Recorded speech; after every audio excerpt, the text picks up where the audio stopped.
Merci d'être encore en direct sur Info TV dans le cadre de votre programme Espace Miné 10h, 11h52. Pendant près de 2 heures de temps, nous vous donnons l'information associée à la convivialité. Ça donne tout simplement une autre manière de faire la télévision. Pendant 2 heures de temps, nous aurons l'occasion d'aller du côté des kiosques pour avoir la quintessence de l'information parue de ce côté avec Théophile Vianney Billa. On marquera aussi un arrêt au cours de ces 2 heures de temps pour vous parler de la dénonciation du jour. Et toujours pendant ces 2 heures de temps, on terminera avec l'instant de l'analyse. Ce matin, ce mercredi, nous avons voulu poser sur notre table d'échange le problème ayant trait au suivi des carrières dans certaines professions au Cameroun. La profession de l'enseignement nous intéressera ce matin. Le profil des enseignants, pas le profil des enseignants, le suivi des carrières des enseignants. Comment comprendre qu'après 5 ans,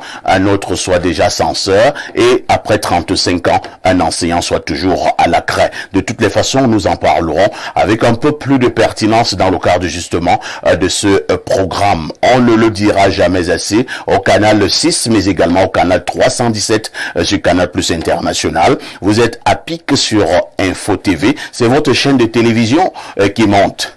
Et qui monte encore. Nous émettons à partir de Yaoundé, c'est la capitale du Cameroun. Lazare Zambo, bonjour. Bonjour Parfait ici, bonjour à tous vos nombreux spectateurs. Je vais également dire un bonjour particulier. Téléspectateurs, autant pour moi. Il n'y a pas de stade ici. Voilà. Je vais également dire un bonjour particulier à toutes les femmes, parce que on a beaucoup parlé des femmes en ces débuts de semaine, notamment dans le cadre de la lutte contre les violences faites aux femmes. Et j'avoue d'ailleurs que de nombreux membres du gouvernement et autres personnalités étaient réunis dans un coin de Yaoundé, n'est-ce pas, pour lutter contre les violences faites aux femmes.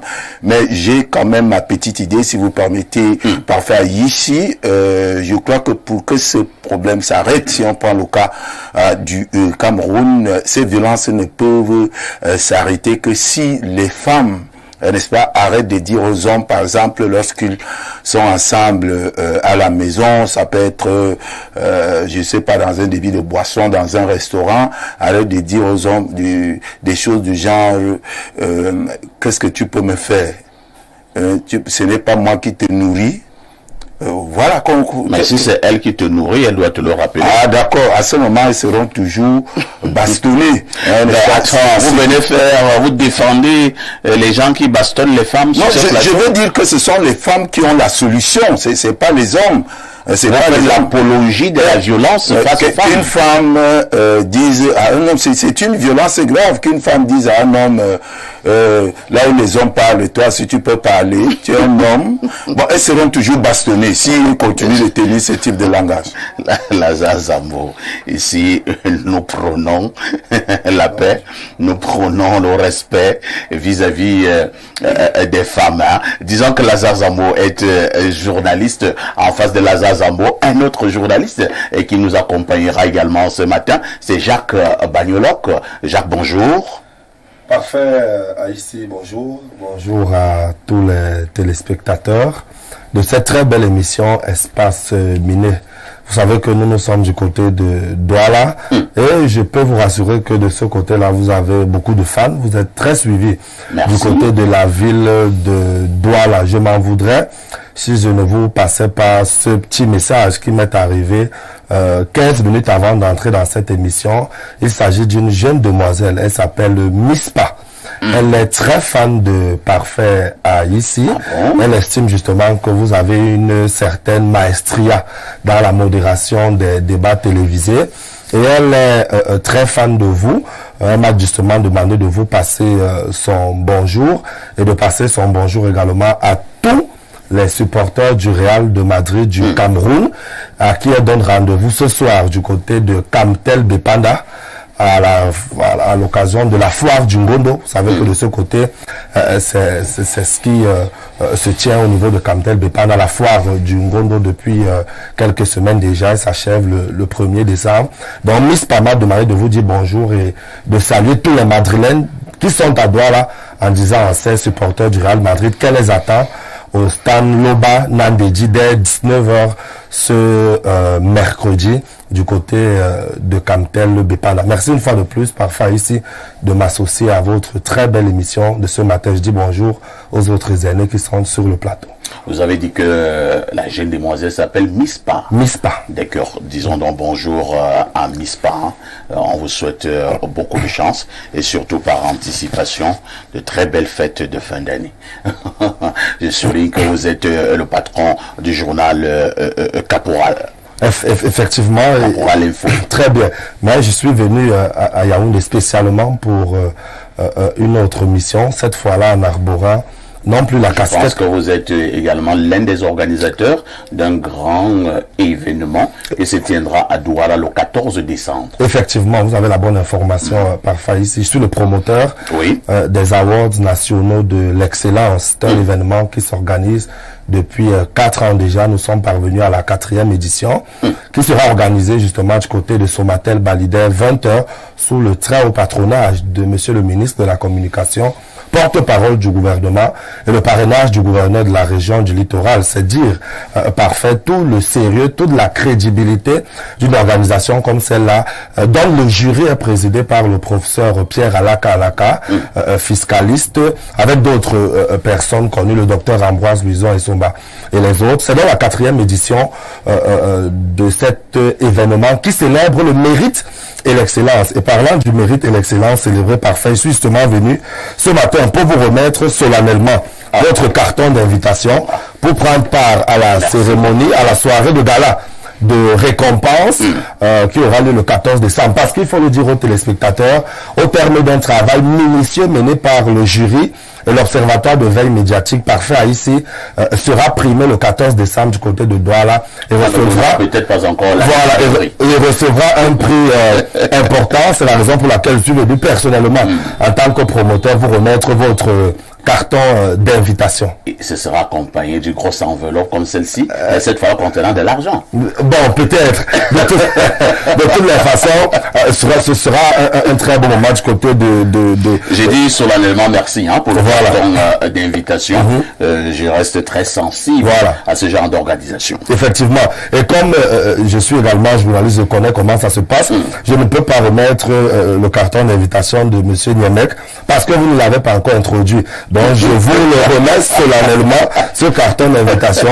Vous allez vous-même prendre le soin de remettre à Pierre Blaireau Niemek son carton d'invitation parce que lui également sera primé du côté de Douala à la faveur de cet événement, les Awards nationaux de l'excellence, qui se célèbrent le 14 décembre du côté de l'hôtel Somatel de Bali. Merci une fois de plus, parfait, de nous recevoir ici chez vous ce matin. Et Info TV, c'est la télévision, comme vous avez coutume de le dire, qui monte et qui continue de monter. Ce n'est pas donc un hasard que la télévision que dirige le célèbre Dieudonné Vin elle-même, cette télévision recevra un prix de ce côté-là. Finalement, j'ai envie de dire que Info TV a tout raflé. Félicitations. Merci Jacques. Vous savez, à chaque fois qu'on donne un peu de pouvoir à un Camerounais, il peut parfois user et en abuser. Vous dites que il revient à moi de remettre ce carton d'invitation à Blériot. Effectivement. Il faut que Blériot se comporte bien. Sinon, il ne l'aura pas. Alors, on va donc justement accueillir Pierre Blériot Niemek qui reste notre consultant. C'est le consultant, selon certains, le consultant planétaire, le dit fils de Boumyebel, descendant de Oumyobé. Pierre Blériot Niemek, bonjour. Bonjour, parfait ici et merci de m'accueillir sur votre panel ce matin. Je suis heureux d'être là. Je partage la joie d'une de mes belles sœurs qui est en mariage chez nous, voilà, bientôt 2 décennies. Et l'homme est Karine Viviane, qui a 1 an de plus aujourd'hui. On peut reprendre son nom. Et l'homme est Karine Viviane. Viviane, c'est toi qui m'as fait. Non, elle n'a pas fait ça. C'est elle, la maman de Hans, mon beau neveu qui est souvent à la maison. Et joyeux anniversaire à Karine Viviane. Oui, c'est une femme qui a beaucoup de qualités. C'est l'épouse de mon grand frère. Et je l'apprécie beaucoup parce que quand vous arrivez dans la famille des gens, si vous ne pouvez pas y mettre la paix, n'y mettez pas du désordre. Tout à fait. Et elle est de ces personnes qui ont donné de leur mieux comme belle-sœur pour que la paix règne. C'est pas souvent facile. Je vous ai dit, la fraternité finit quand on est enfant. Voilà. Donc, merci. Je vous souhaite joyeux anniversaire. Pierre Blériot, comme tu es donc un ami, un frère, j'ai la lourde responsabilité de te remettre ce carton d'invitation pour les awards de l'excellence qui auront lieu le 14 décembre prochain à Douala. Alors, merci mon très cher Parfait et merci au comité d'organisation des awards nationaux de l'excellence. Le moment venu, nous découvrirons le contenu de l'invitation. Tout à fait. Nous vous savons déjà gré d'avoir porté votre regard sur notre modeste personne. Ce n'est pas facile, surtout venant des gens de Douala, d'apprécier Blériot Niemek. On se comprend, c'est pas évident. Mais c'est bien. Je vous promets simplement de continuer à rester le même. Je crois que vous n'allez pas me prier pour que je change. Donc, merci. Et donc, Parfait, si vous le permettez. Nous enchaînons directement avec la sagesse de ce matin. Celui qui veut échapper aux affres de la pauvreté à tous les prix peut se retrouver dans les pires tourments imaginables. On peut reprendre? Celui qui veut échapper aux affres de la pauvreté à tous les prix peut se retrouver dans les tourments les plus inimaginables. Ça veut dire quoi? Ça veut dire qu'il y a des gens prêts à tout pour devenir riches. Cela peut avoir quelquefois des conséquences désastreuses. On entend souvent les gens dire « Moi, je serai seulement riche, même s'il y a quoi. » Il faut savoir que on ne riche ou rien. On ne devient pas riche de force. Mais si tu dis que je serai seulement riche, alors tu peux te retrouver à payer plus cher que le prix de la pauvreté elle-même. Ok? Les gens qui veulent être riches à tout prix et à tous les prix peuvent payer plus cher que le prix de la pauvreté elle-même. C'est vrai que j'ai rencontré des amis ou bien des frères qui te disent de manière très claire, Blériot, Parfait, moi je ne peux pas mourir pauvre. C'est qui est une bonne décision. Mais maintenant, comment faire pour ne donc pas mourir pauvre? C'est là le problème. J'aime la chanson d'une Camerounaise qui chante comme les Nigérians, Elisabeth Teke. Elle dit, je ne vais pas chanter, mais je vais donner... elle dit, ce n'est pas par ta force, not by might, c'est pas par ta force, ce n'est pas par ta volonté, mais by the grace of God. Je crois pour ceux qui sont croyants, on peut travailler. On ne devient pas riche parce qu'on a trop travaillé. Vous voyez, le mot richesse a son origine en latin fortuna. Fortuna signifie le hasard. À la vérité, la plupart des richesses, les vraies, sont le fruit du hasard. Que quelqu'un... Non, les vrais sont le fruit du hasard. Ça peut être un legs. Vous connaissez quelqu'un comme Raymond Tchingang, non? Tout à fait. Il vous a déjà raconté un pan. Mais à une certaine époque, j'étais très proche de Raymond. Voilà. On l'appelait en 2000. En 2000. Et vous savez, quand je le présentais, je me rappelle un concert ou bien une prestation dans une boîte de nuit à Bafoussam, où plusieurs artistes chantaient. Raymond Tchingang était le parrain.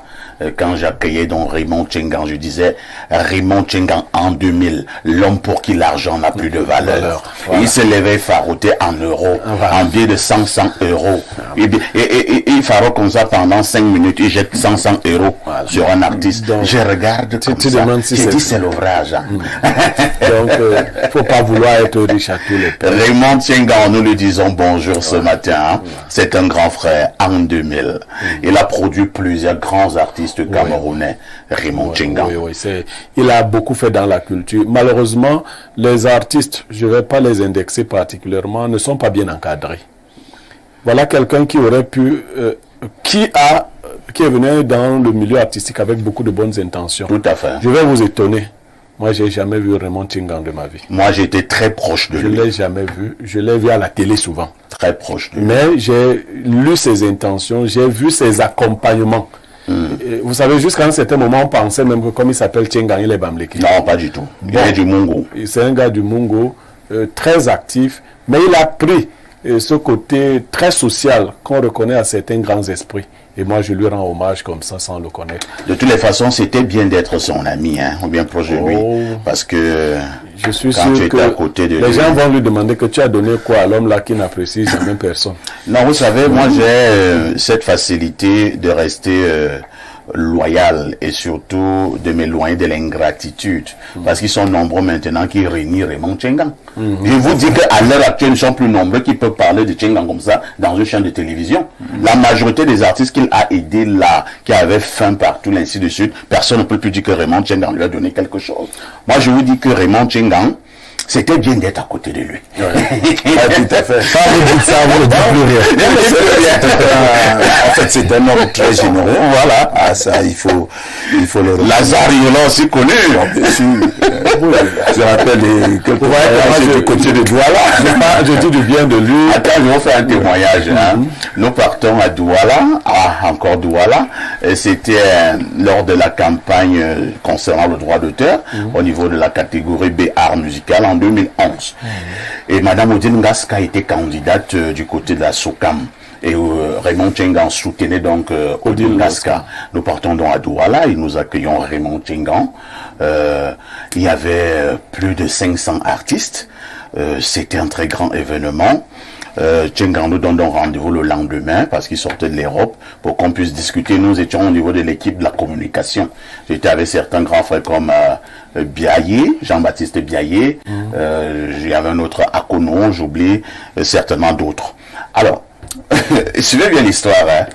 Il y avait un joli volcano. Voilà. Nous sommes assis comme ça à l'hôtel Sawa. Et je vois un premier artiste, il vient, il dit, oh vraiment, président, on a un souci là. Là, les artistes ont dormi, ils sont bloqués. Tchengan demande, il faut combien? Le gars dit, on demande 1 200 000. Il dit, il appelait son petit frère, il s'appelait Do. Il dit, Do, dans le 1 500 000. On prend 1 500 000, on donne à l'artiste. Après 10 minutes, un autre revient. Oh, président, ça ne va pas. Il y a tel artiste là qui vient de tomber, elle a fait un malaise. Je cache le nom de l'artiste qui vient de tomber. Soit elle était tombée, soit elle n'était pas tombée, je ne sais pas. On l'a amené à l'hôpital, on dit oui. Il faut combien? Je dis, on demande 500 000. Donc, dans le 1 million. Bon, nous étions là parce qu'on voulait organiser une conférence de presse. Et notre budget était de 300 000. Et c'est Jolie Volcano qui devait donc prendre la parole pour présenter le projet. J'ai fait signe à Jolie Volcano. Calme-toi. Passe-moi la parole. Ça, c'est même plus à ton niveau. Jolie Volcano dit, bon, président, nous sommes venus à Douala pour bon, je vais passer la parole à Parfait ici, que vous connaissez certainement et tout ça. Je ne suis même pas sûr qu'il me connaissait. Alors, je prends la parole, je dis, bon, vraiment, monsieur Raymond Tchengan, vous êtes une sommité planétaire que l'on ne présente plus. Je pense que les gens de votre acabit devraient faire des choses bien. Nous avons choisi d'accompagner la communication de Madame Odile Ngaska et cette communication devrait se dérouler sur plusieurs facettes. Une facette originale qui voudrait originelle aussi et une autre facette voudra avoir la vision artistique politico de l'homme. Maintenant, l'homme qui est Odile Ngaska mais également vous qui êtes en vitrine en tant que porteur de ce grand projet. Et ce genre de projet nécessite une grande attention. Tchengan me regarde et m'écoute avec grande attention. Il me dit... Il ne sait pas que tu es un roublard là. Il me dit... Alors, monsieur, il faut combien? Je lui dis non, c'est pas l'argent qui est important ici. Il faut d'abord comprendre le contenu du projet. Et lorsque vous aurez compris le concept, vous verrez la nécessité d'investir. Et j'ai dit, bon, alors, comme vous aimez beaucoup les chiffres, moi je n'aime pas trop parler de l'argent, je me dis qu'avec 5 millions, on peut faire, pour un début, un travail un peu appréciable. Dans les 5 millions. Alors, je dis, alors, le président, il y a un autre aspect, je fais comme je n'ai pas suivi, il a donné 5 millions. Lorsque nous irons pour une autre campagne à Bafoussam, alors que c'était pas prévu, hein, je vois on est parti là, Volcano, donc monsieur, je me embrasse avec Volcano, a failli tomber. Si j'avais parlé de 300 000, quel mauvais départ. Et Volcano dit, parfait, tu as un cerveau. Moi, j'avais 300. Et tu n'as rien compris. Enfin, regarde, là, en 15 minutes, quelqu'un donne 3 millions aux artistes pour des soins, quelqu'un vient de tomber et tout ça. Et nous, les journalistes, on a 300 000. Mais là aussi, il fallait qu'un journaliste tombe, hein, c'est ça. bonjour ce matin à Raymond Tchengan, qui a beaucoup fait pour l'art au Cameroun, notamment au niveau de l'art musical. Et nous marquons une touche pause qui s'impose d'ailleurs.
Claudia Ancha, bonjour. Bonjour, Parfait ici. Bonjour à tous les téléspectateurs d'Espace Miné qui nous regardent ce matin. C'est un plaisir de vous retrouver.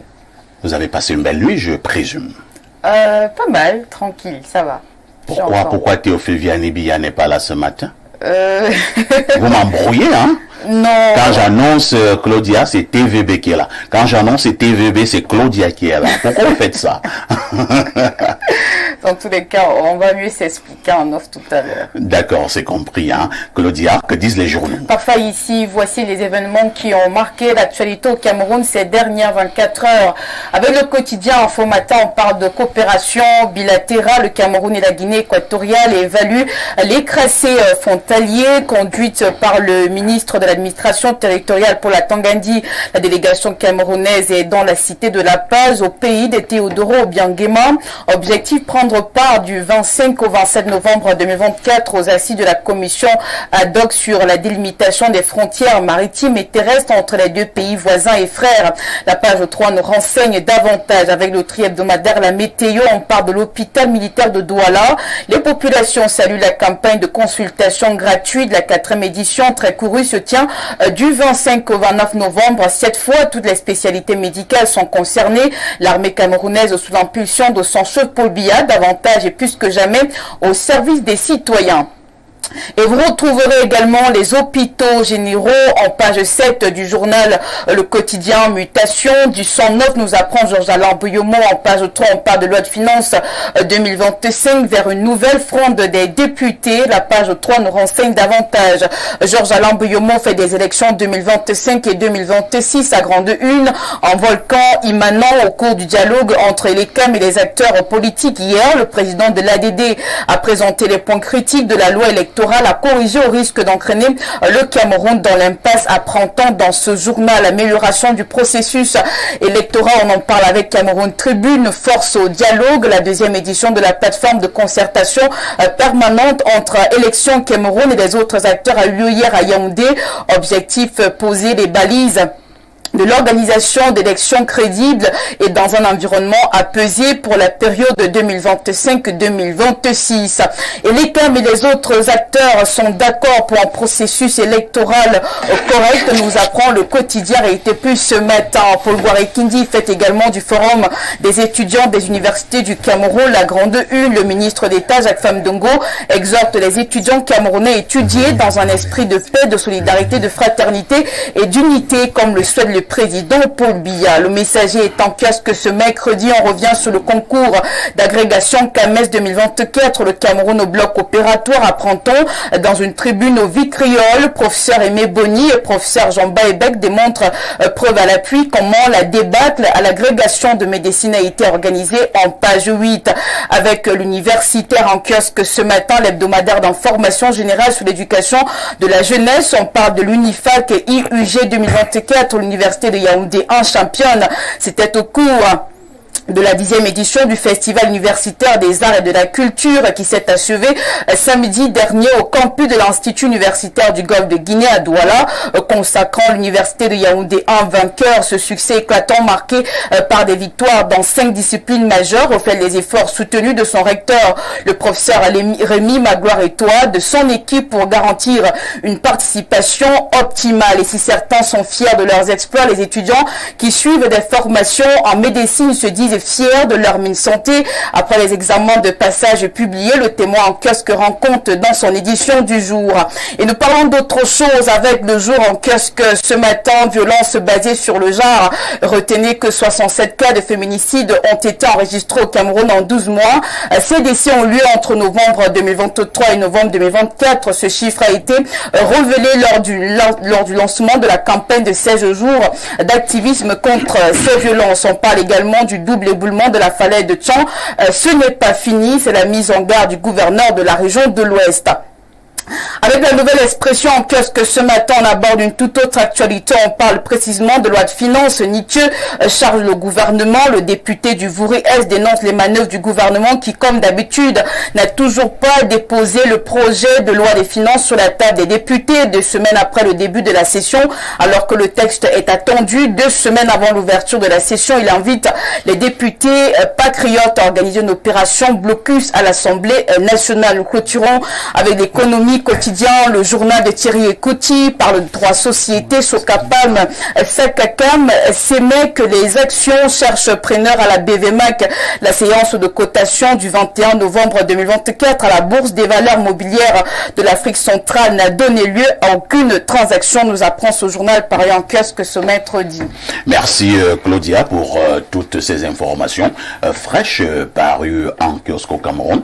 Il ne me reste qu'à te souhaiter une excellente journée. Merci, excellente journée à vous parfait ici et surtout bonne suite d'émission. N'oublie jamais le conseil. Tout ce qui brille n'est pas or, petite Claudia, reste prudente. À tout de suite pour la suite.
Bon retour sur ce plateau. Avant de prendre la dénonciation proprement dite, nous allons d'abord souhaiter également un joyeux anniversaire à une dynamique jeune dame. Elle est journaliste sur Info TV. Il s'agit de Ange-Marie Otou, très connue au niveau de nos antennes.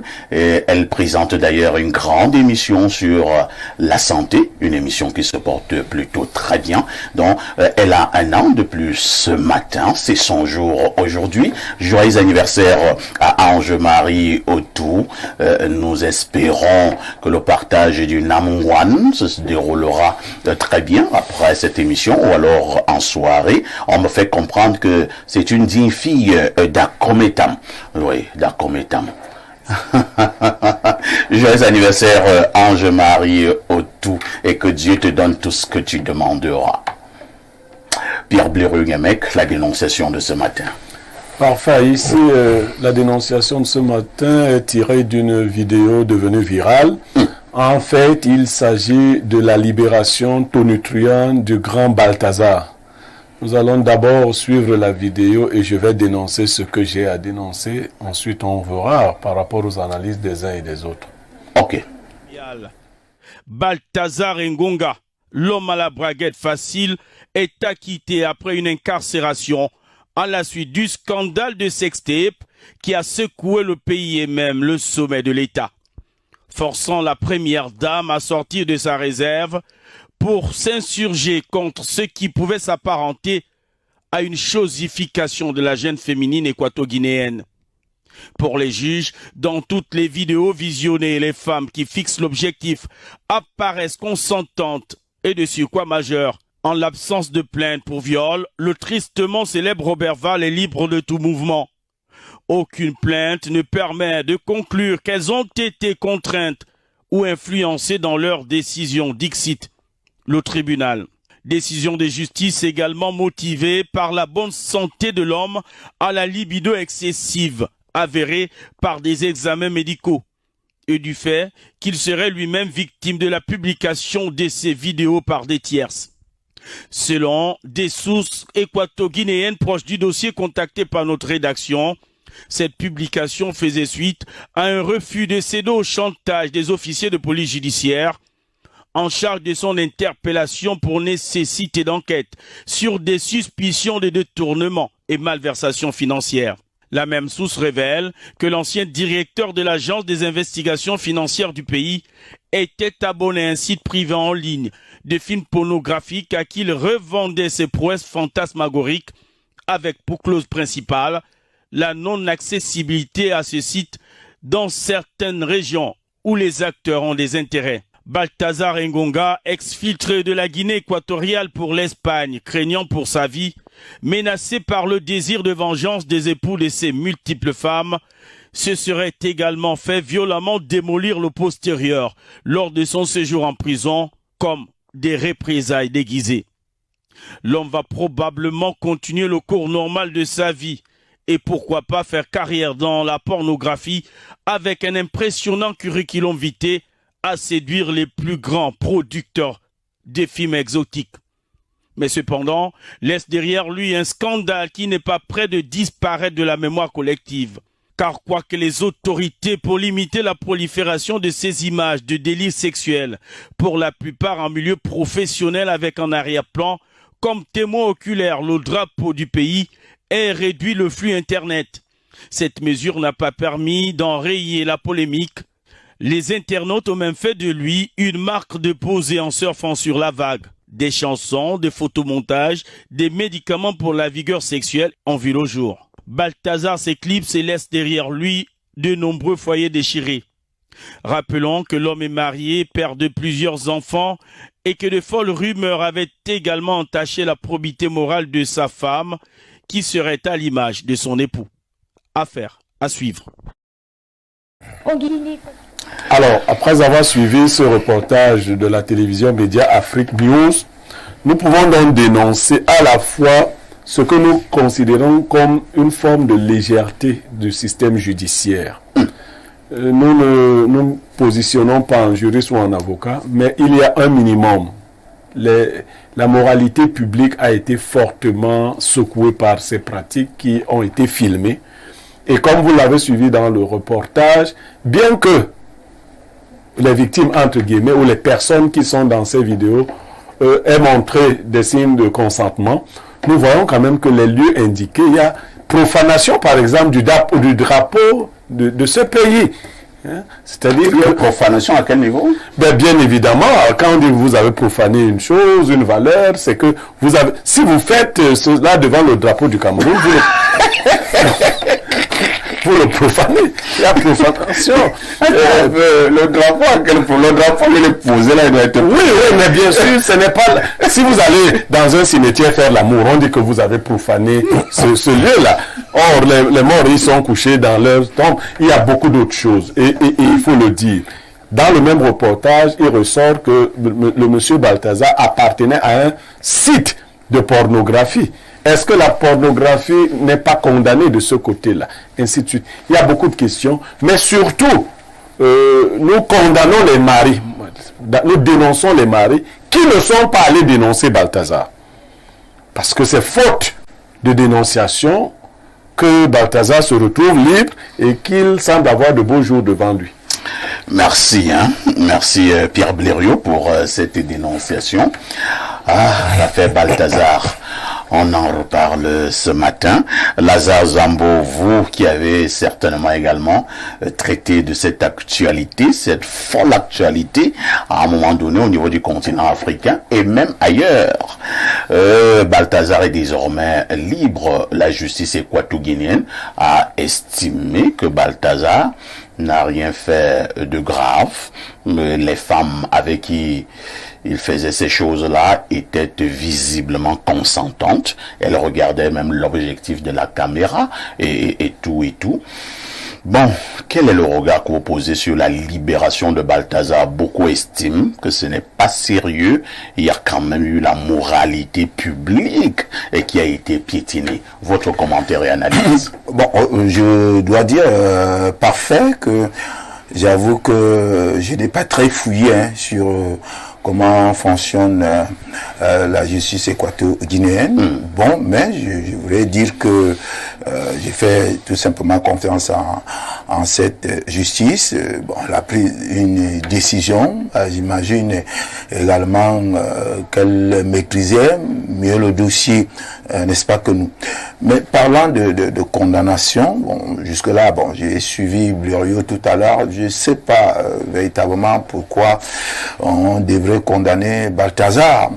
Balthazar vous dit, écoutez, il y a des mecs qui étaient en charge de mener une enquête sur moi, me soupçonnaient d'avoir détourné de l'argent, et pour cela il y a eu des perquisitions. Ils sont tombés sur des images privées, des images intimes, et ils ont choisi de me faire le chantage, et comme je ne cédais pas au chantage, ils ont choisi de rendre ces vidéos publiques. Je crois que voilà les premiers mecs qu'on doit justement arrêter, parce que d'ailleurs ils ont pu identifier ces femmes qui accompagnaient Balthazar dans ces ébats sexuels, mais ils ont quand même choisi de partager ces images. Donc je crois que ce sont ces personnes-là, ces hommes en tenue qu'on doit pouvoir arrêter. Parce que ce sont ces hommes en tenue qui ont provoqué ce scandale. Ce n'est pas Balthazar.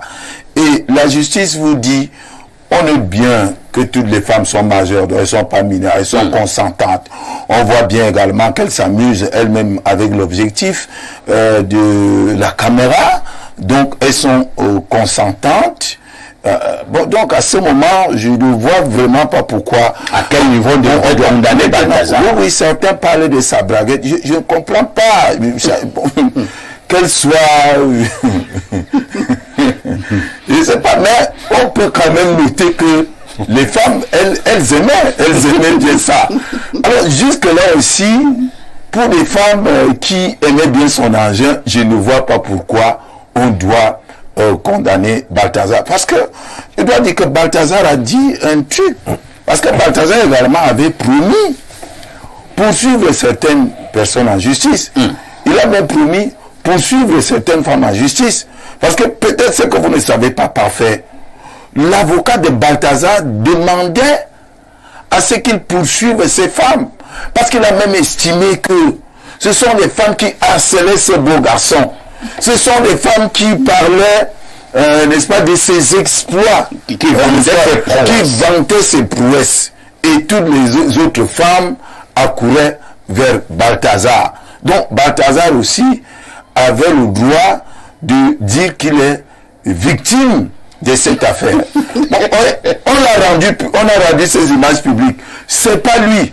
À ce niveau également, il est une victime. Si Balthazar est devenu tristement célèbre dans le monde entier, c'est parce que des esprits malveillants ont choisi de rendre ces images publiques. Donc je crois que c'est à ce niveau où se situe le crime. Qui a rendu ces images publiques? Parce que j'ai discuté avec un ami, je ne vais pas donner le nom ici. Je sais, par exemple, le nombre de conquêtes que cet ami a par semaine. Je me demande bien s'il filmait tous ces ébats. Il peut défier Balthazar? Mais pas seulement le défier pour défier. Je suis sûr qu'il battra Balthazar en plate couture. Donc, de nombreux Camerounais et de nombreux Africains font exactement ce que Balthazar fait. Vous voulez dire qu'il y a des Balthazar cachés? Cachés, peut-être même ici en plateau.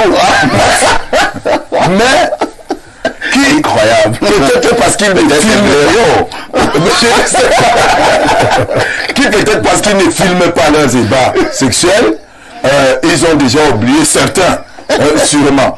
Mais le gars, il filmait ses vidéos, c'était un stock privé d'images que Balthazar avait chez lui. Alors moi, j'ai dit, il faut faire attention. Il y a peut-être des personnes à condamner, mais pas Balthazar.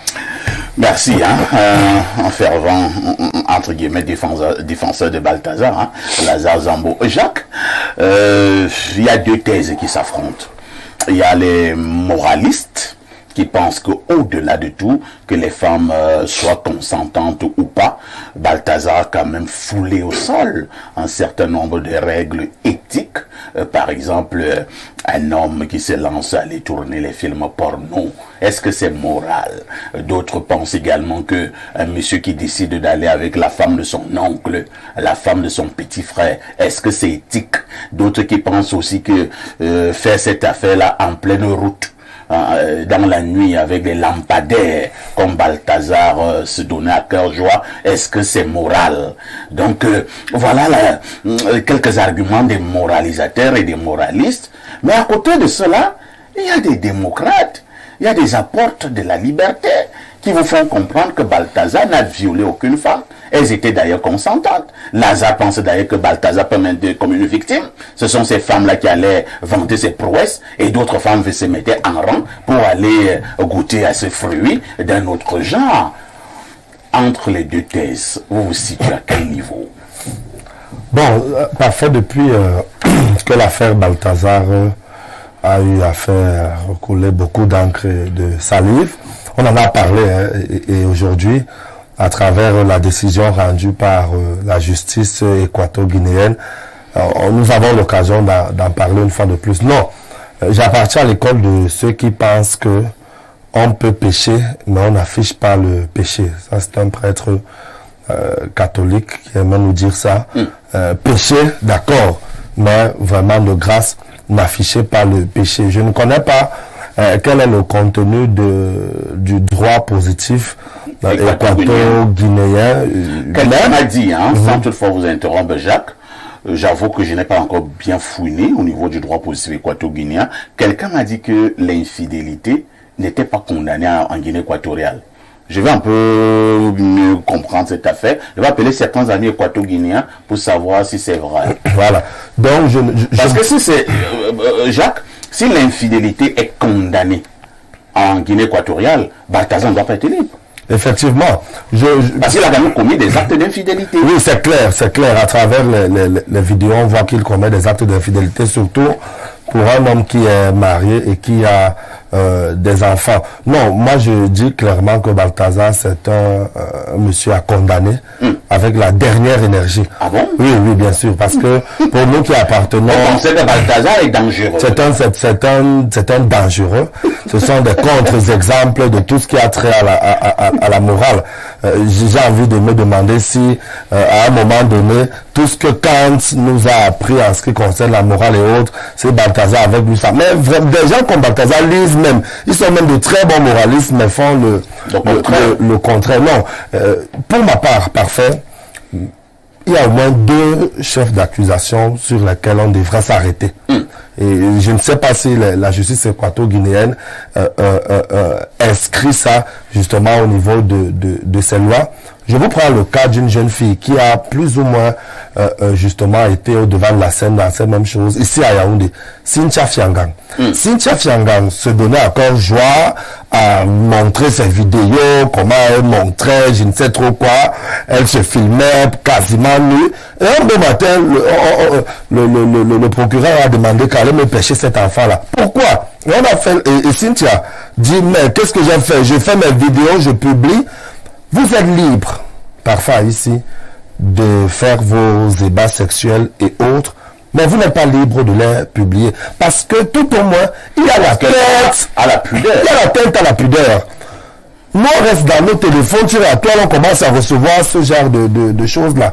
Il y a la tête à la pudeur. Il y a la tête aux mœurs publiques également, à travers ces vidéos qui se retrouvent sur la toile de cette façon-là. Est-ce à dire parfois ici que le droit positif équato-guinéen ne reconnaît pas l'atteinte à la pudeur? Est-ce qu'il ne reconnaît pas l'atteinte aux mœurs? C'est à se questionner si justement ces infractions ne sont pas inscrites dans le droit positif équato-guinéen. Bon, c'est un peu curieux, mais je continue de penser que la libération, avec beaucoup de publicité de Balthazar, pour moi, me pose un problème. Parce que justement, quel est le message qu'on veut faire passer? Que justement, on peut se lever du jour au lendemain, on fait ce genre de choses, on attrape les femmes d'autrui, on les passe à je ne sais trop quoi, après, on publie ou on ne publie pas, et on peut... et la vie continue. Et la vie continue, on n'est pas... Non. Et regardez comment c'est grave. On vous dit que M.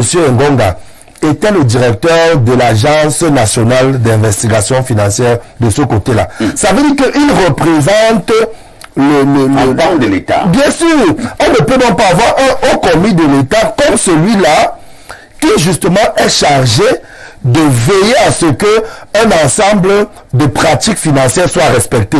Parce que quand vous gérez la NIF, c'est également des organes qui luttent contre la corruption.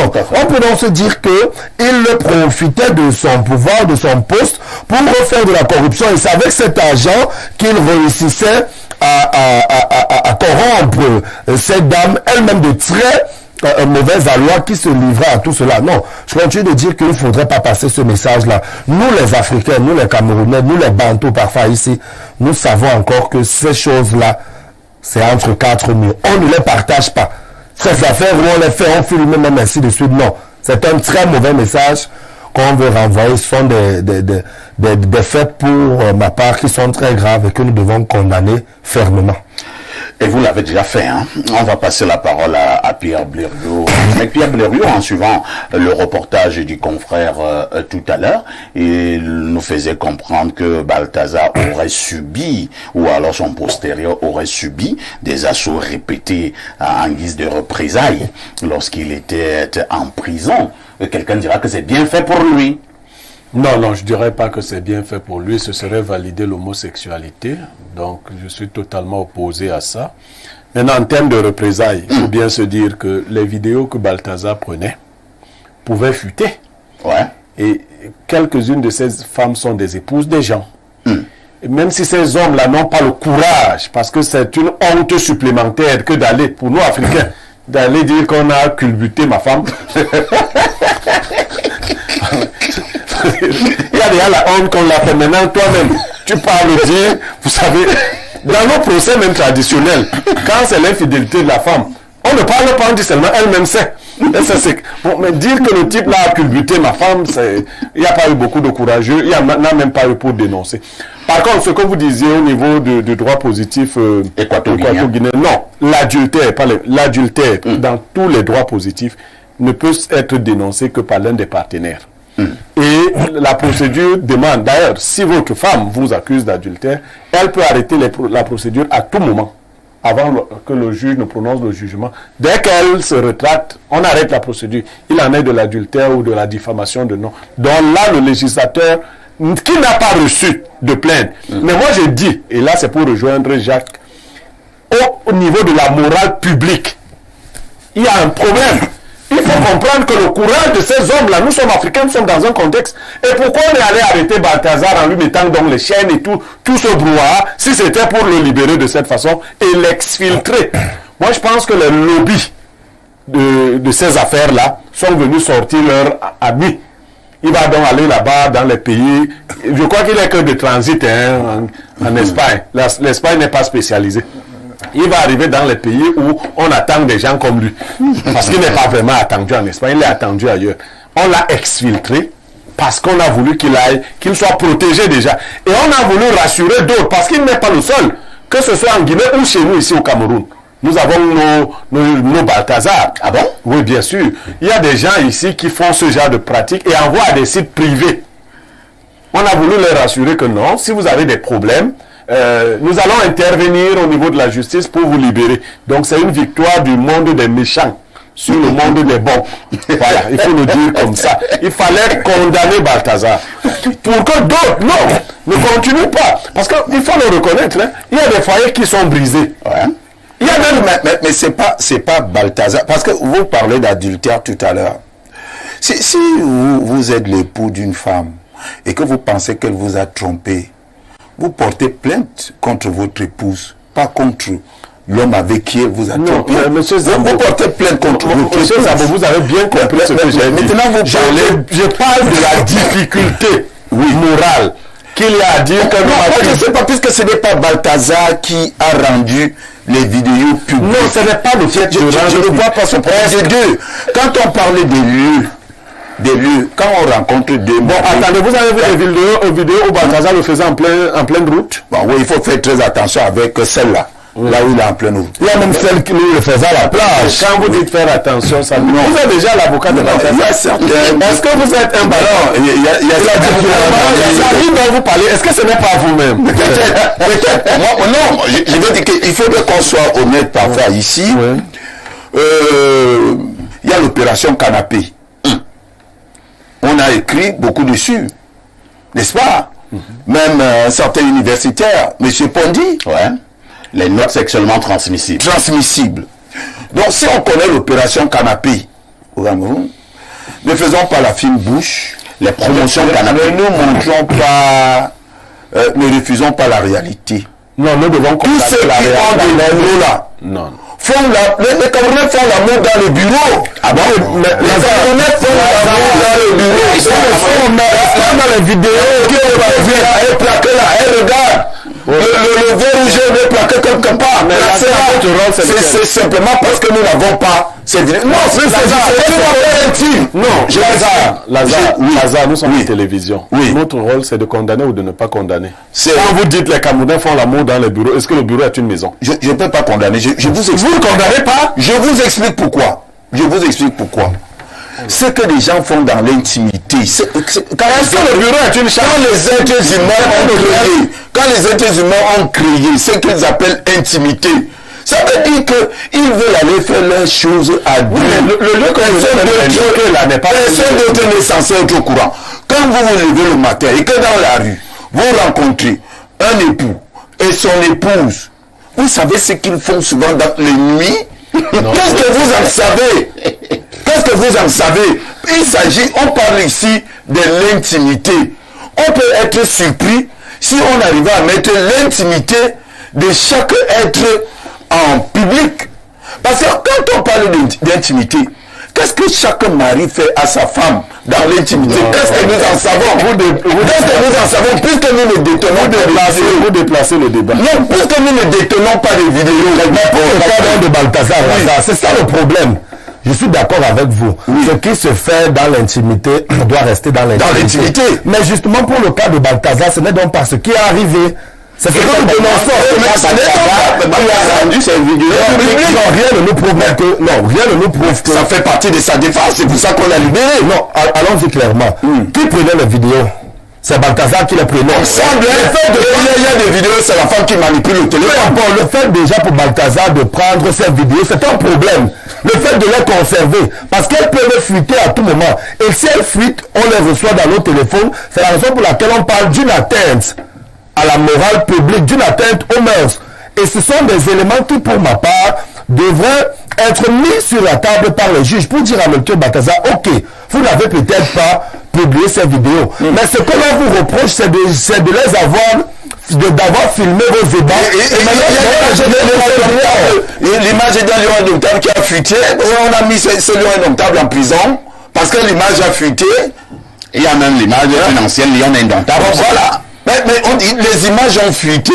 Il n'a pas choisi de venir présenter sa vie en public. À ce moment, on peut parler. Ils ont d'abord quelques messages. C'est compris Lazare. Alors rapidement 213 pour la séquence de lecture des messages. Bonjour Perfecto, le Maurice Kamto de la modération. Ne refusez pas, Maurice Kamto, c'est un professionnel du droit.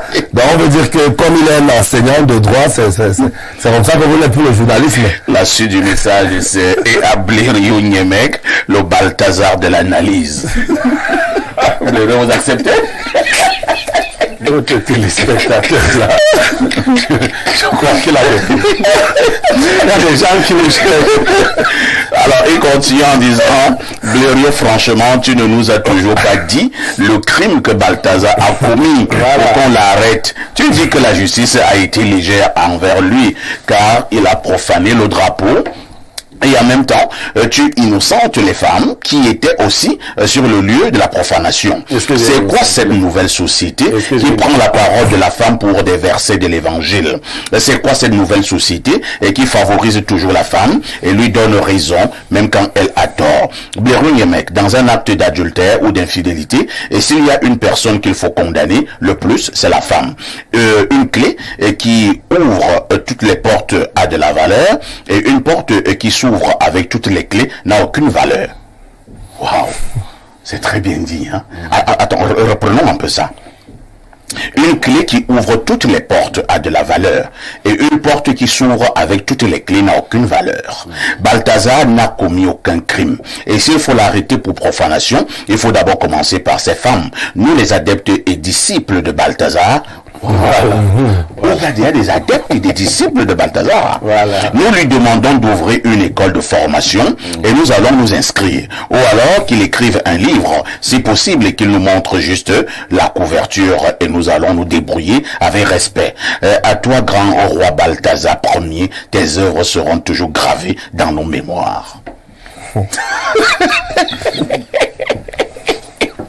Le message vient de l'Algérie. Un autre message, bonjour parfait, pour ceux qui pensent qu'il faut condamner Balthazar pour adultère et atteinte à la pudeur, il faudra également condamner toutes ces femmes, puisqu'elles étaient toutes consentantes, elles doivent toutes être condamnées pour les mêmes motifs que Balthazar. C'est Bernard de Berthois qui envoie ce message. Autre préoccupation, bonjour Espace Mini, si vous essayez de faire un sondage sur la vie des femmes sur cette affaire, vous serez très surpris de constater que la plupart d'entre elles n'avaient que deux principaux problèmes. D'abord, le fait que Balthazar et ses partenaires ne se protégeaient pas, et ensuite, le fait que les images aient été rendues publiques.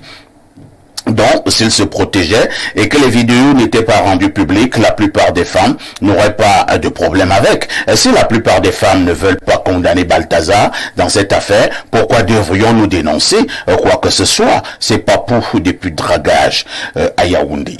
Autre message, allons au plus 33, c'est la France. Bonjour à vous les génies, parfait à ici. Certes, les mœurs ont été ébranlées par ces actes à caractère sexuel, mais franchement, relevons quand même que Balthazar est une victime de l'État équato-guinéen dans la mesure où ce n'est pas lui qui a rendu public ces ébats. Balthazar doit attaquer l'État équato-guinéen et je vous jure que du point de vue juridique, il aura gain de cause et sera dédommagé. Parfois ici, qui parmi vous là n'a jamais lavé la femme de quelqu'un? Qu'on ne dérange pas les gens, et c'est Kylian Tanchou, alias Émile du Bango. Oui, mais si quelques-uns l'ont fait, c'est déplorable, il faut le condamner. Ce n'est pas parce qu'on l'a fait que ça devient moral. Bonjour à tous les Balthazar sur le plateau, y compris Jacques. Non, moi je ne le considère pas comme... Monsieur ici, autant Monsieur Ngonga est condamnable sur le plan moral, autant ces Balthazarettes sont condamnables. Elles ont fait de lui un toy boy. La libération de ce type me semble être le fruit d'une négociation en sous-marin du pays d'origine de la corporation qui payait ces vidéos. Il se pourrait aussi que suite aux investigations dont il faisait l'objet malversation financière, des noms de hautes personnalités pourraient avoir été révélés et la chose la plus simple aurait été de le relaxer. Question d'éviter un scandale plus vaste. Bonne suite d'émission. C'est Bertrand Amarois.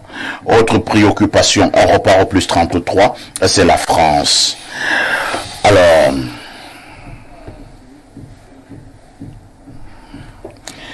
je pense que c'est un message personnel, hein?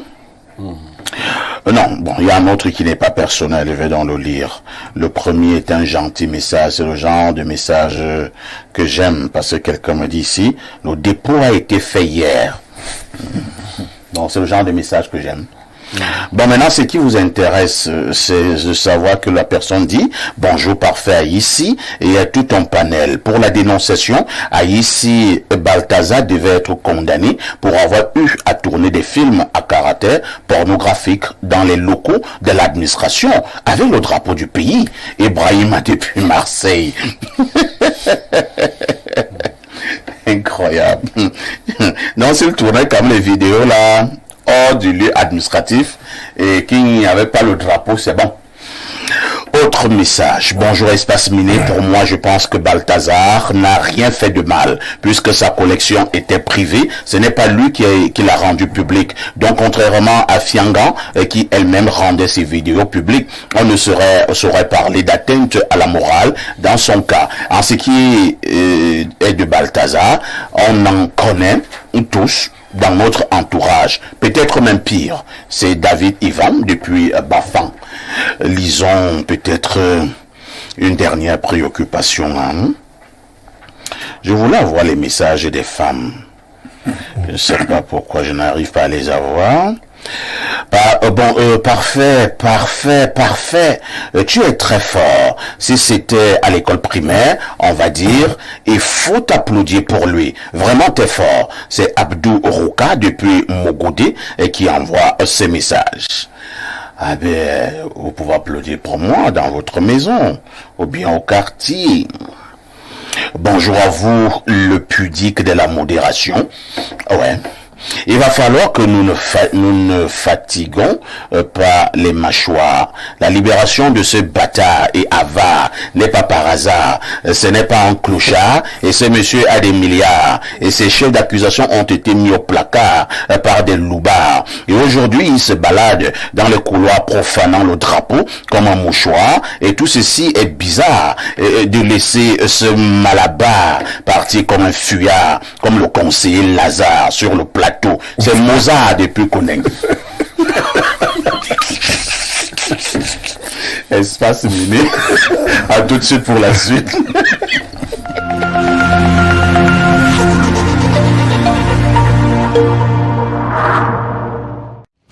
En novembre, seulement avec Canal+. 3, 2, 1. Allons-y. Nous exigeons la justice. Ah voilà, on commence à s'amuser. Je suis dans une extase folle. Et c'est à vous que nous devons ce succès. Cinéma, sport, séries, documentaires et grands spectacles. Avec Canal+, chaque jour est une fête. En ce moment, le décodeur HD est à 5 000 francs à partir de la formule Access. Profitez-en vite.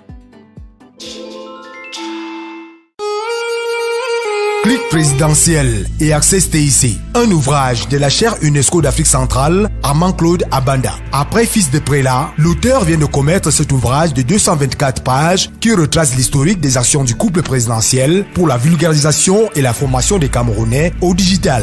L'histoire commence dans les années 2000. Son Excellence Paul Biya, président de la République du Cameroun, un bon pédagogue, encadre les élèves et en un clic, il ouvre la voie au TIC. L'exemple vient du Cameroun. clic présidentiel et Access TIC. L'auteur démontre image à l'appui comment cette vulgarisation a été possible au Cameroun par l'intermède du couple présidentiel. Cette vulgarisation se matérialise à travers la formation des femmes, jeunes et couches défavorisées dans 2 projets. Opération 100 000 femmes à l'horizon 2012 et MIGEF 2035, partant de la première audience entre l'auteur et Madame Chantal Biya, marraine de ces 2 projets, jusqu'aux formations dans l'arrière-pays. Au total, plus d'1 million de personnes formées au TIC. Clic présidentiel et Access TIC est préfacé par Samuel Mvondo Ayolo, ministre, directeur du cabinet civil de la présidence de la République. Un préambule du professeur Marie-Thérèse Abena Ondoa, ministre de la promotion de la femme et de la famille, et une postface de Joseph Lé, ministre de la fonction publique et de la réforme administrative du Cameroun, ancien directeur adjoint du cabinet civil de la présidence de la République. Afin de partager cet ouvrage avec le plus grand monde, des tournées nationales et internationales sont prévues à partir du mois de novembre.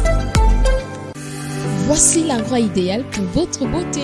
L'Institut Mix Ogrey Fashion, où l'art de la beauté rencontre la bienveillance. Il y a du nouveau, il y a du bon.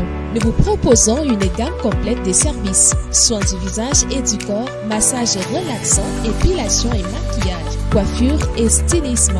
L'Institut de beauté Ogrey Fashion, c'est l'esthétique avec des salles de hammam gommage, des hammams portatifs. Nous vous proposons également des lycras faciales, la luminothérapie, des couvertures chauffantes, des pistolets de massage, des vacuums, des pierres chauffantes, des vaposanes à vapeur froide et chaude, des filtres de lumière, des postes de pédicure VIP, des thalassons, des postes d'onglerie, des postes de coiffure, des salles de massage, des douches VIP avec baignoire. Notre équipe de professionnels vous accueille dans un cadre chaleureux et élégant. Offrez-vous un moment de détente et de renouveau chez Ogrey Fashion. Descendez à l'école à Yaoundé. Femmes comme hommes, faites-y un tour et vous ressortirez satisfait. Vous rêvez d'un cadre idéal pour vos séjours à Yaoundé? Une seule adresse, Safari Hotel. Safari Hotel offre 40 chambres VIP et des suites et appartements ultra modernes. Le Safari Hotel, c'est aussi un bar-restaurant ultra chic, véritable carte postale, propice et discret pour vos moments de détente. Avec un parking avant et arrière sous vidéosurveillance et un groupe électrogène qui vous met à l'abri des coupures intempestives d'électricité. Le Safari Hotel dispose également des salles de banquet de 400-500 places, de conférences d'une capacité de 150 places, ainsi qu'un service traiteur pour vos événements. Votre hôtel 3 étoiles situé au quartier Sam dans le 3e arrondissement de la capitale, entre la SCDP et Garantie Express, est à 5 minutes du centre-ville. N'attendez plus, réservez au 694 77 74 68, 677 76 29 32. Au Safari Hotel, c'est vraiment du safari. Ma sœur, tu connais Allo CNPS? Non, c'est quoi? Ce sont les nouveaux outils que Sécuris Group, partenaire de la CNPS, met à la disposition de tout le monde. Pardon? Eh oui, tu peux maintenant vérifier tes cotisations de la CNPS sur ton téléphone Android ou sur un simple téléphone. Ah bon? Oui, tu as accès à tous ces services sur WhatsApp avec un agent connecté 24 heures sur 24 où tu pourras poser les questions sur ton matricule, tes dossiers d'allocation familiale et autres prestations CNPS. Et c'est payant? C'est 750 francs CFA par mois seulement, soit 9 000 francs CFA par an, c'est donné cadeau. Mince, comment y bénéficier? Tape étoile 101 dièse, peu importe le réseau et suis juste les indications. Enfin, mes cotisations sont à portée de main. Et contactez désormais la CNPS au 83 83. Allô CNPS, vous ne serez jamais seul.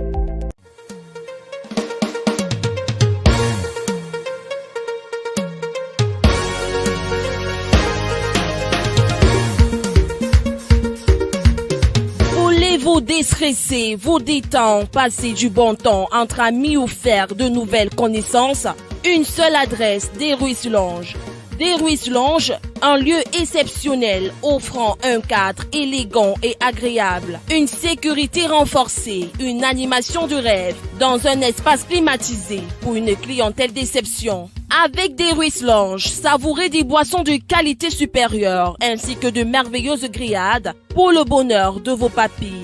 Des Ruisses Lounge, ouvert de lundi à dimanche de 10h à 10h. Situé à la nouvelle route Bastos en face de la pharmacie des Congrès. Contact 699 73 34 57 691 28 99 92.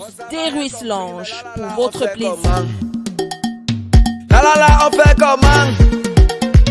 La la la, on fait comment? La la la, on fait comment? Maintenant, on fait comme ça.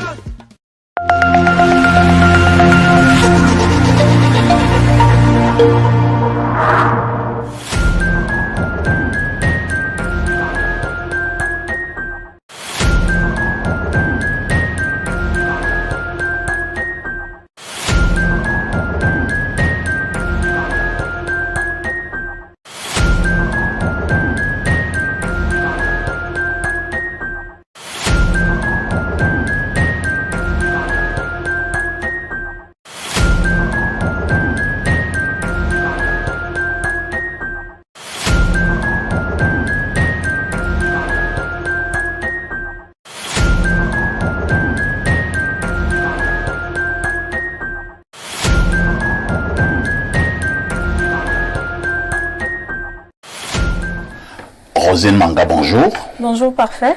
Bonne arrivée. Merci. Alors, avec vous, nous parlons toujours des innovations sur Canal+. On va dire trop de surprises. Quoi de neuf du côté de Canal+? Alors, bonjour, chers téléspectateurs. C'est toujours un réel plaisir d'être sur ce plateau. Comme vous le savez, Canal+, en cette fin d'année, revient avec un nouveau slogan, un nouveau mot d'ordre. Chaque jour est une fête. Pourquoi ? Parce que nous avons décidé de faire de chaque jour une fête. Et qui dit fête, dit surprise, qui dit fête, dit cadeau. Tant pour ceux-là qui ne sont pas encore abonnés Canal+, que pour ceux-là qui le sont déjà. Donc actuellement, nous avons le décodeur à 5000 francs CFA, le décodeur HD à 5000 francs CFA. Donc pour tous ceux-là qui ne font pas encore partie de la grande famille Canal+, n'hésitez plus, rendez-vous dans un point de vente Canal+, donnez 5000 francs à partir de la formule Access. Donc avec 10 colos, vous devenez abonné Canal+. Nous n'avons naturellement pas oublié ceux-là qui font déjà du chemin avec nous, la crème de la crème. Nous vous remercions d'ailleurs pour votre fidélité. C'est la raison pour laquelle Canal+ vous offre 30 jours à tout canal gratuitement dès l'instant où vous vous réabonnez à votre formule habituelle. Je prends un exemple. Vous êtes à Évasion, vous vous réabonnez à Évasion. Vous bénéficiez gratuitement de 30 jours à tout Canal+. C'est formidable ça. C'est formidable. Et il faut ajouter que cette offre est disponible pour les actifs comme pour les échus. Les échus, c'est quoi? Ceux-là qui ne sont pas réabonnés depuis un certain temps, qui n'ont pas d'image depuis. Cette offre est également disponible pour vous. Alors, Rosine, une fois qu'on s'est abonné ou alors qu'on s'est réabonné, qu'est-ce que nous avons au niveau de la programmation? Une programmation alléchante vous attend. Une fois que vous avez bénéficié naturellement des 30 jours qui vous sont offerts, vous avez en Champions League aujourd'hui même une rencontre incroyable. Liverpool contre le Real de Madrid sur Canal+ Sport 2. En cinéma, j'imagine que vous connaissez le célèbre acteur Denzel Washington. Donc vous aurez ces célèbres films Equalizer 1 et 2 ce soir même à 20h30 sur Canal+ Cinéma. C'est formidable, n'est-ce pas? C'est formidable. Nous n'oublions pas que Canal+ met en avant le cinéma africain. C'est la raison pour laquelle je viens ce matin, ce moment, vous faire part d'une nouvelle série qui a commencé depuis le 18 novembre, Les Nounous. Cette série, vous avez la possibilité de profiter d'elle tous les jours de lundi à vendredi sur A+. Nous n'oublions pas également Eki, la saison 2 de notre création originale qui passe tous les jeudis à 20h30 sur Canal+ L. Rosine, après avoir suivi toutes ces belles choses sur Canal+, on a envie de s'abonner ou alors de se réabonner. Comment procéder? C'est simple. Vous avez une panoplie de méthodes de paiement via Orange Money à travers le code Jazz 150 étoile 411 Jazz. Je répète, Jazz 150 étoile 411 Jazz. Donc rassurez-vous de bien suivre la procédure avant d'introduire votre code secret. Via Orange Money à travers le code étoile 126 Jazz. Étoile 126 Jazz. Également sur tous nos stores, Canal+, qui se trouve sur la ville de Yaoundé et sur l'étendue du territoire camerounais. Vous avez également la possibilité de vous réabonner via nos distributeurs nos boutiques agréées sur l'étendue du territoire à travers Express Union et Maviance. Rosine. Parfait. Info TV et Espace Miné vous disent merci. Merci à Canal+. C'est Canal+ qui vous remercie. À tout de suite pour la suite.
Et nous voici au niveau de la dernière ligne droite de ce programme et nous vous le disions en ouverture, nous marquons un arrêt ce matin pour parler du profil des carrières au niveau de certaines professions au Cameroun. Et nous l'avons dit, le cas des enseignants nous intéresse de manière particulière. Je commence par passer la parole à Lazare Zambo. Lazare Zambo, nous avons causé avec plusieurs enseignants qui sont très déçus au niveau du suivi de leur carrière. Ils se plaignent, ils ne comprennent pas comment ça se passe. Vous êtes sorti de l'école de formation, de l'école normale avec un ami, un camarade. 5 ans plus tard, pour le cas des enseignants du secondaire, il est déjà censeur et vous allez enseigner pendant 30 ans. Vous allez à la retraite étant toujours à la craie. Comment ça se passe au niveau du corps enseignant?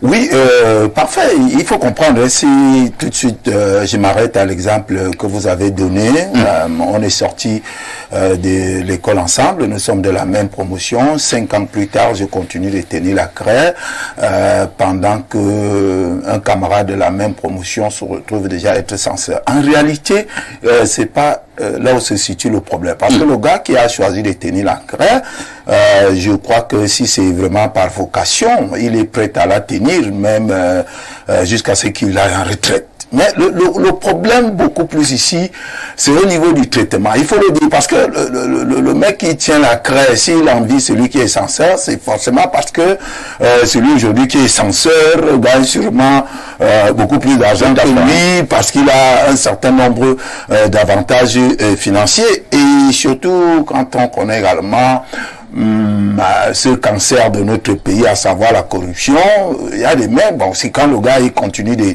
tenir la craie, il n'a aucune influence, n'est-ce pas, sur soit l'encouragement, soit pour pouvoir arrêter la corruption. Par contre, celui qui est censeur, c'est par exemple qu'il est en contact avec des personnes qui, pour X, Y raison, n'est-ce pas, peuvent lui crier quelques créneaux de gombo, comme on dit chez nous. Bon, il faut dire que c'est là le véritable problème. Mais parlant de profil de carrière, quand vous voyez un peu ce qui se passe en ce qui concerne les hommes en tenue, c'est-à-dire que si vous avez un jeune qui commence par être gardien de la paix, il peut vous dire ce qu'il sera en termes de galons en 5 ans, en 10 ans. Il peut vous le dire. Vous voyez quelqu'un qui entre dans l'armée, sac au dos, il sait que dans 5 ans, dans 10 ans, n'est-ce pas, j'aurai tel galon. Ce qui n'est pas le cas, par exemple, dans d'autres corps de métiers. Peut-être, encore vous allez voir dans le football, vous voyez par exemple le capitanat, on a décidé de jouer un jeu, vous dit par exemple, c'est l'ancien, c'est à l'ancien qu'on va donner le brassard de capitaine. Donc il y a sensiblement ces jeux-là. Mais par contre, en ce qui concerne les autres corps de métier, les enseignants parfois peuvent se plaindre parce qu'ils vont vous dire voici tant d'années que je passe, ou encore un médecin après le baccalauréat, j'ai fait des études pendant tant d'années. Par contre, un gars qui est sorti de l'ENAM, qui n'a passé que 2 ans, bon, sur le terrain, il gagne beaucoup plus d'argent que moi. Donc je dis, il faut situer le problème au niveau du gain. C'est ça qui embête justement le plus les enseignants. Il ne faut pas faire comme si les enseignants sont contre de continuer de tenir la craie. Non, c'est pour ceux qui sont là par vocation, ils veulent bien tenir la craie. Mais pour quel gain? C'est là toute la difficulté. Parce qu'il va se mettre à envier un autre camarade du secondaire qui lui est passé par l'ENAM et qui gagne déjà beaucoup plus d'argent que lui. Alors à ce moment, il n'aura pas un problème de galon, mais un problème de gain. Et c'est pour ça que je dis qu'au Cameroun, il faut beaucoup plus voir ces profils de carrière, n'est-ce pas, sur le gain. Merci. Jacques Lazare s'appuie beaucoup sur le gain et non pas forcément le profil de carrière, mais en même temps, est-ce qu'il n'y a pas quand même une sorte de frustration? J'ai connu un cas au lycée de la Cité Verte. À l'époque, il y avait le proviseur Nsoui et notre professeur de français en classe terminale a été l'enseignant du proviseur. Je sais que vous comprenez un peu. C'est-à-dire que vous avez enseigné un enfant en première terminale. Et l'enfant là revient dans l'établissement, vous enseignez. Vous êtes toujours à la craie, hein? Il nous expliquait toute la méthodologie en dissertation, commentaires composés, ainsi de suite. Et votre ancien élève est déjà votre proviseur dans le même établissement. Au-delà du problème de gain, est-ce qu'il n'y a pas un problème de frustration? Forcément, le problème de frustration va se poser parfois ici, comme vous le dites, un enseignant qui tient un élève, et l'élève, après son baccalauréat, va faire l'école normale. Il va à l'école normale, il sort, et quelques temps après, il est nommé proviseur, et il est d'ailleurs même affecté dans le lycée où il a eu à fréquenter, où il retrouve, parce que d'abord, il y a ceux qui retrouvent leurs enseignants, ils deviennent collègues. Donc vous m'avez enseigné, vous parfois ici. Après, moi aussi, je vais à l'université. Tous des enseignants à la crèche. Voilà, nous devenons tous des enseignants. Maintenant, moi, je ne sais par quelle méthode je passe. Je deviens surveillant général, censeur, proviseur. Or, vous êtes encore craie à main, comme on a coutume de le dire. Ce sont des faits qui existent. Mais je pense pour ma part qu'il est important qu'on mette un accent sur le profil de carrière pour qu'on explique de façon simple à ma grand-mère qui est là-bas du côté de Mène, dans l'arrondissement de Ndom. Quand on parle de profil de carrière, c'est que je suis sorti de l'école normale. Dans les textes de la fonction publique, il est prévu que après 10 ans, par exemple, après 10 ans, quand vous êtes professeur de lycée, après 10 ans, vous pouvez être nommé surveillant général. Après 12 ans, vous pouvez être nommé censeur. Après 15 ans de service, vous pouvez être nommé proviseur, ainsi de suite. Dans le profil de carrière, c'est un ensemble d'échelons administratifs sur le plan professionnel qu'on peut gravir lorsqu'on est un fonctionnaire, pour expliquer ça de façon simple. Mais justement, est-ce que le profil de carrière est toujours respecté? C'est ça la question. Je vous ai dit que moi, je connais des personnes qui sont sortis de l'école normale, mais qui n'ont jamais enseigné parfois ici. Ah bon? Oui, et c'est ça justement le problème qu'il faut aussi dénoncer de temps en temps. Et c'est pourquoi dans certains lycées, il n'y a pas d'enseignants. Parce que vous avez une cuvée d'enseignants qui sortent de l'école normale, ils sont 500. Mais parfois, vous avez minimalement 200 qui vont au ministère au MINESEC. Les 300, comme parce que j'ai mon oncle qui travaille au MINFOPRA, j'ai un autre qui travaille aux mines de verre, ainsi de suite. Aux mines fines, je fais une demande de mise à disponibilité et justement je suis recruté au niveau du ministère des Arts et de la Culture par exemple. Mais il faut le dire, les émissions comme ces sont également pédagogiques. Ce n'est pas une entorse à aucune loi. Parce que justement, on dit du fonctionnaire qu'il peut servir partout où besoin est.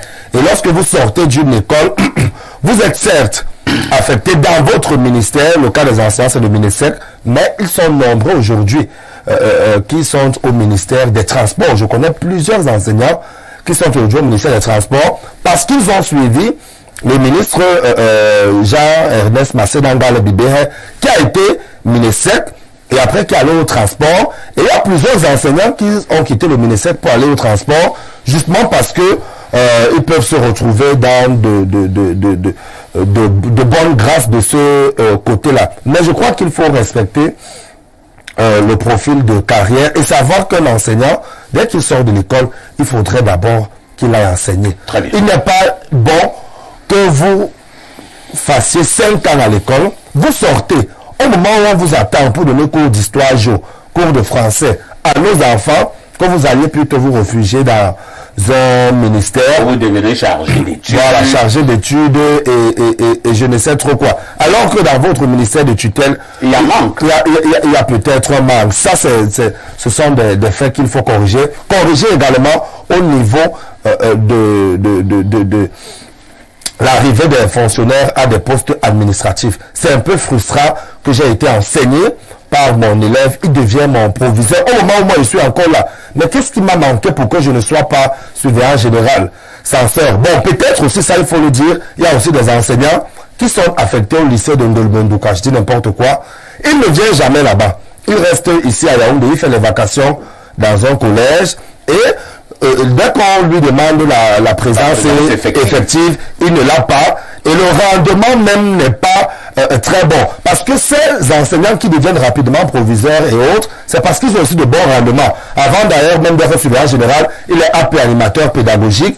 Il a de bons résultats. Et au fur et à mesure, on le nomme surveillant général, on le nomme censeur. C'est parfois aussi le mérite. Ça, il faut le reconnaître. C'est parfois le mérite. Moi, j'ai vu des proviseurs qui ont commencé depuis la craie et ils ont gravi les échelons parce qu'ils travaillaient bien.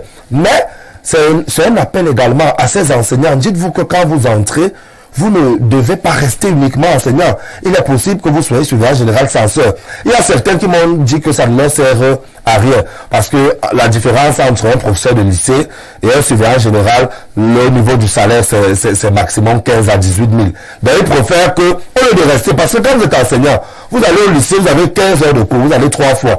Le surveillant général a un poste administratif. Il est obligé d'être là de lundi à vendredi, parfois le samedi, pour coordonner les travaux dirigés. Or, l'enseignant va vous dire que avec ces 3 heures, avec ces 15 heures de cours, 3 jours, les 2 autres jours, il va faire ses vacations dans un collège et a plus ou moins le même salaire qu'un surveillant général. Il y a aussi certains enseignants qui refusent les fonctions administratives parce qu'ils font le business ailleurs. Mais je crois que pour une très bonne collaboration, cohésion même de l'action gouvernementale dans ce secteur-là, celui des enseignants au niveau du profil de carrière, on doit veiller à ce que ceux qui arrivent à des postes aient eu à traverser un ensemble d'échelons et que les choses se fassent selon les règles de l'art. Merci Jacques Pierre Blériot-Niamek. Y a-t-il un véritable problème lorsque nous parlons du profil des carrières au Cameroun, surtout quand nous parlons des enseignants? Oui, peut-être vous avez voulu me donner la parole en dernier lieu. Oui, parce que vous-même, vous avez longtemps enseigné. Oui, il y a eu des états généraux de l'éducation et quelques propositions ont été faites. En fait, vous avez touché souvent la périphérie. Ce que vous appelez poste, il ne peut jamais avoir suffisamment de postes pour qu'on nomme tout le monde. C'est clair. D'accord? Dans un lycée, il y a un seul proviseur contre 60 enseignants. Il y a 3 censeurs au plus. Ce n'est pas là-bas le problème. On avait fait des suggestions. Laissons les postes, créons à côté des postes des grades. C'est ce qui se passe dans les autres corps. Chez la magistrature. Il y a des grades. Ce qui ferait que vous aurez donc une évolution parfaite qui est sortie avant nous tous. et s'il n'a pas de problème, aurait un grade. Quand on se rencontre, on est professeur, on n'est pas les mêmes professeurs. Qu'est-ce qui se passe à l'université? On est tous enseignants, mais on n'a pas les mêmes grades. Effectivement. C'est-à-dire, tu as les assistants, les chargés de cours, les maîtres de conférences, les professeurs titulaires. On a souhaité que cela soit fait dans les lycées. Cela allait enlever donc ce que vous appelez la frustration. Tu ne parlerais donc pas à un professeur qui aurait un grade supérieur au tien. Et le grade conditionnerait aussi la fonction. Vous voyez le problème. C'est-à-dire que tu ne pourrais pas être le proviseur des gens plus gradés que toi. Parce que tu ne peux pas être le président d'un tribunal où il y a des magistrats plus gradés que toi. Pourquoi c'est chez les enseignants que la logique a perdu son sens? Tu ne peux pas être chef d'une unité où il y a des éléments plus gradés que toi. Un capitaine ne peut pas être le chef d'escadron dans une unité où il y a un commandant de grade. Un chef d'escadron. Donc c'est un peu comme ça. Malheureusement, ça n'a pas été pris en compte. Ce qui crée donc d'énormes frustrations. Parce que, Jacques le disait, le simple fait d'accueillir votre ancien élève comme collègue et qui ne voit pas au niveau... Le salaire, c'est rien. Il ne voit pas au niveau du grade que vous êtes différent de quelque chose. Et beaucoup d'anciens enseignants, d'ailleurs, ont abandonné le poste d'AP, animateur pédagogique, aux plus jeunes. Ils ont dit vraiment, j'ai fait ça depuis 20 ans, ça n'a rien donné. Donc, vraiment, si ça peut te donner quelque chose, prends. Et vous verrez autre chose. Comme on n'a pas mis de grades, les fonctions sont devenues aléatoires. Et quand les fonctions deviennent aléatoires, j'ai entendu Jacques dire qu'il n'y a pas de mérite là dans cette affaire. Il faut aller à Yaoundé. Si tu faut quitter de là où tu es, tu viens à Yaoundé. Ça se décide à Yaoundé. Quand tu rentres avec ton poste de proviseur. Tu rentres avec ton poste. Ça se décide. Non, ça devient aléatoire. Or, s'il y avait des grades dans cette affaire, s'il y avait donc, ça devait résoudre un certain nombre de beaucoup de problèmes et ça devait... Il y a par exemple un autre pan. Vous voyez simplement les postes de l'administration. Dans le corps enseignant, il y a un autre pan, celui de la gestion pédagogique, ce qu'on appelle les inspecteurs pédagogiques. Là encore, il y a des frustrations que vous n'imaginez pas. Parfait, un inspecteur pédagogique est supposé avoir une certaine expérience dans le travail. Vous imaginez les choses qu'on voit là-bas. Là-bas aussi, les gens s'en vont acheter. Vous avez pour inspecteur pédagogique quelqu'un qui n'a jamais enseigné. Et il est donc inspecteur de quoi? Attends, est-ce que vous comprenez même ce que... Inspecteur pédagogique, c'est-à-dire l'individu qui vient t'évaluer en salle de classe. Le monsieur est sorti, il est allé dans d'intraçables pérégrinations, on ne sait pas où il était. Après le ministère où son oncle était ministre et autres, il est réapparu. Et il est inspecteur pédagogique régional. Il arrive donc au lycée. Moi, j'en ai connu souvent. Quelqu'un arrive dans une salle, il se met à t'indiquer comment il faut organiser ta leçon. Tu es tellement amusé que tu veux lui dire, monsieur l'inspecteur, assieds-toi, tu prends quelques cours. Parce que tu es totalement déphasé. Bon, il y en avait qui étaient humbles, qui reconnaissaient qu'ils avaient acheté le poste, mais qu'il fallait qu'ils se mettent à l'apprentissage. Merci. Lisons rapidement ces nombreuses contributions du téléspectateur. Bonjour Perfecto, il y a 3000 établissements scolaires et 150 000 enseignants. Le statut spécial des enseignants a déjà résolu ce problème. S'il te plaît, dis à Agnemek qu'on a besoin de lui au lycée. Il s'appelle Christian Balthazar depuis Yaoundé. Alors, prenons notre message. Que dit le téléspectateur, le Minesec et le Minedup sont des ministères où on arrive à bien gérer le profil des carrières. Pour y accéder, il faut pour la plupart Tchoko. Pour les affectations, il faut Tchoko. Pour se faire muter, il faut Tchoko. Pour des prestations avancement, rappel, allocation etc., il faut Tchoko. Pour l'évolution professionnelle, il faut presque à 95% Tchoko. Beaucoup d'enseignants préfèrent éviter d'être SG, mais personne ne peut cracher sur celui de censeur. Monsieur Niemek est très pertinent. Merci à lui. Mon cousin, avant-hier, justement, se plaignait de tenir toujours la craie après 13 ans sur le terrain, tandis que certains sont censeurs en juste 6 ans de terrain. Autre message ce matin, allons au plus 33, c'est la France. Bonjour Perfecto et à ton illustre panel. Le problème de Balthazar est très profond. Je suis particulièrement admiratif du jeune initié Ekan Ngonga Balto.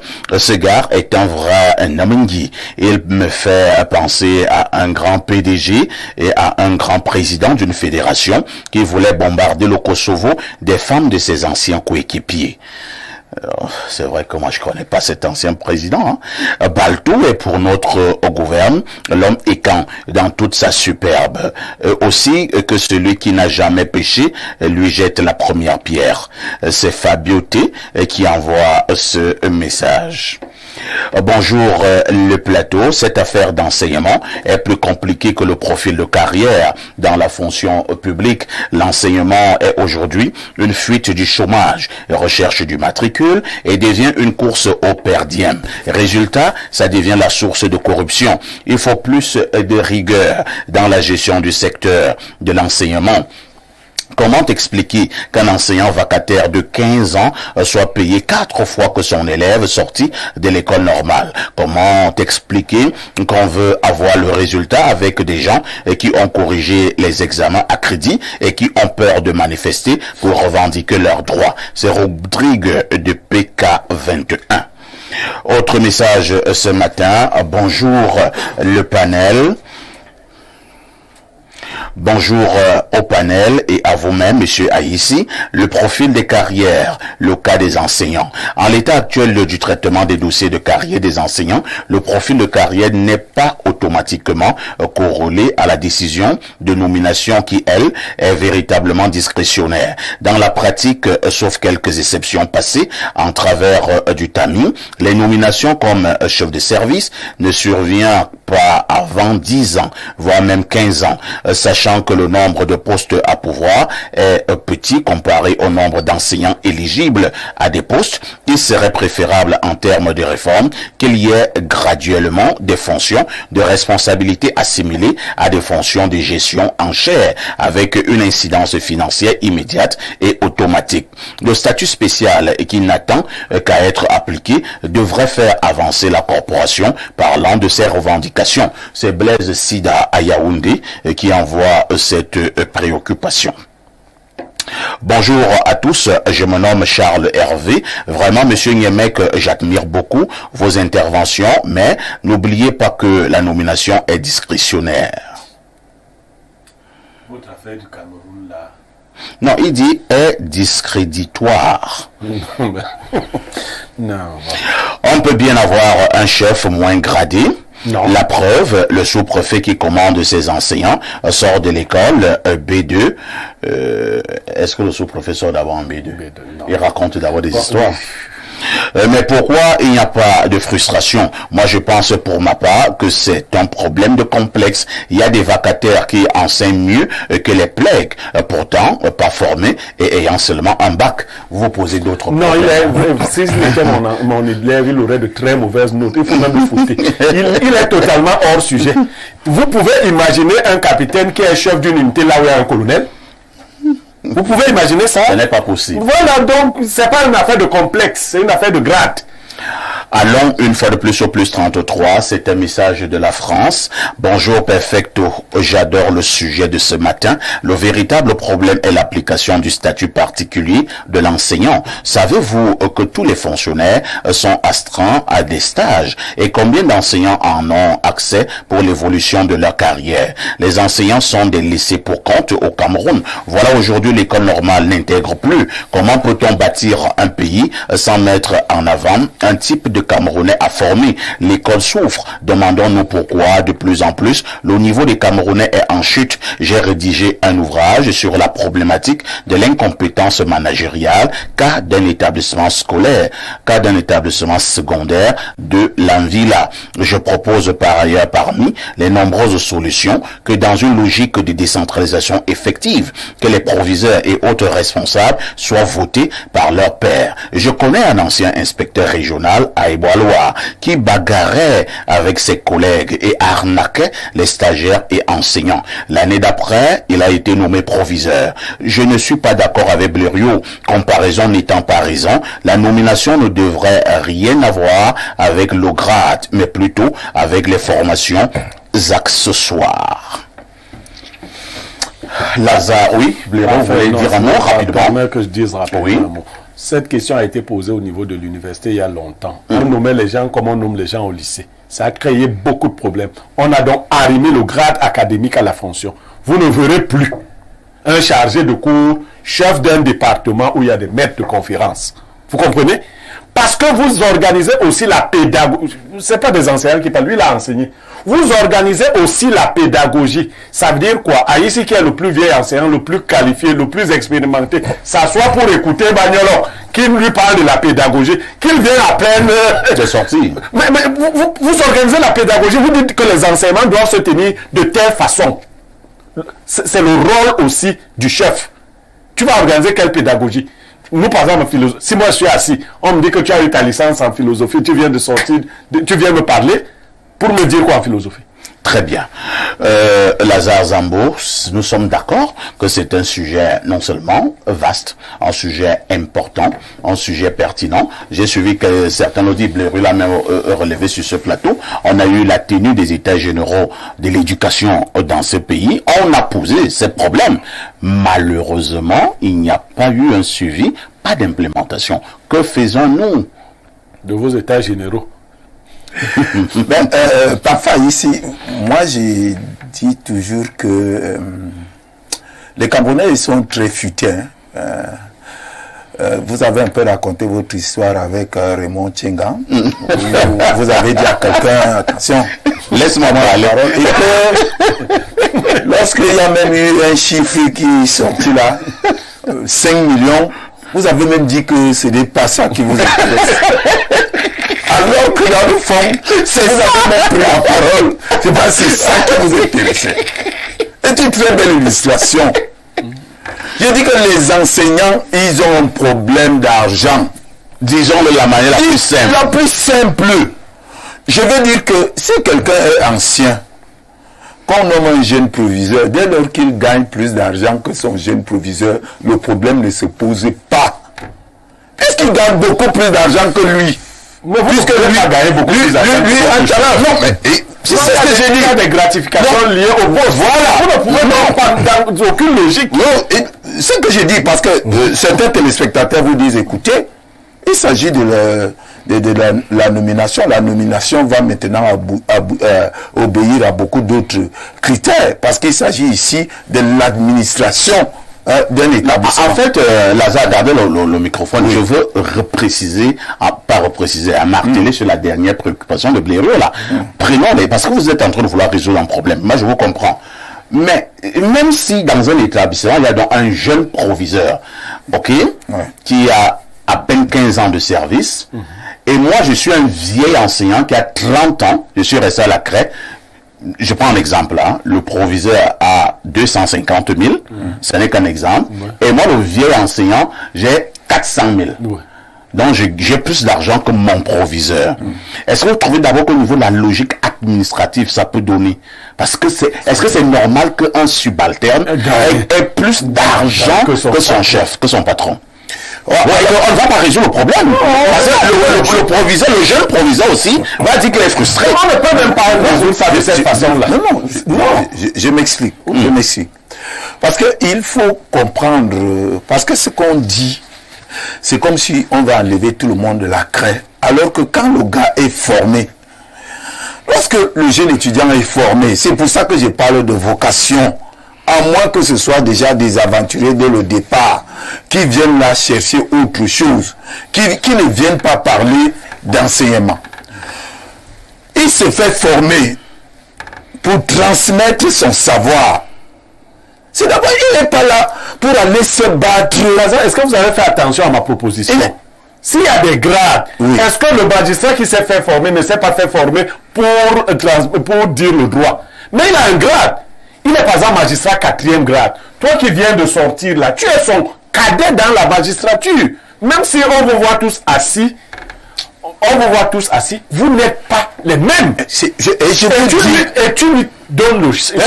Peut-être. Est-ce que vous ne pensez pas? Non, peut-être vous allez me comprendre cette fois-ci. Maintenant, je vais vous dire, en termes d'argent, peut-être que vous ne le savez pas. En termes d'argent, plus le temps passe, plus l'enseignant a plus d'argent que toi. On est d'accord. C'est-à-dire que nous sommes enseignants dans le même lycée. J'ai peut-être même 100 000 de plus que toi, vous le saviez? 100 000 de plus que toi. Parce que ce que je vous explique sur le combat, c'est pas que l'argent. Ce que je vous explique sur le combat. Non, ce sont des quand vous voyez les enseignants, ils sont éparpillés dans toutes les administrations, dans les différents ministères. Ils laissent la crèche. Je vous dis que c'est pour l'argent. C'est pas une question de nomination. C'est pas une question de nomination. Restons dans moi, je vous donne un exemple. C'est parce que si on reste sur les nominations, moi, j'ai connu un proviseur au lycée de Bolova, qui était très célèbre. Et quand on l'a nommé délégué régional, n'est-ce pas, il n'était pas très content. Alors, vous partez de proviseur, on vous dit délégué régional. Son problème, c'est quoi? C'est que le poste de proviseur est beaucoup plus juteux que celui de délégué c'est un régional poste opérationnel. Voilà. Et c'est pour ça que j'insiste sur l'argent. Qu'il faut bien comprendre les enseignants. Et peut-être, en donnant des grades, que ce soit accompagné avec de l'argent. Bien sûr, bien sûr. Mais le grade, je suis d'accord. Bien sûr, il faut comprendre les grades ont agi de l'argent.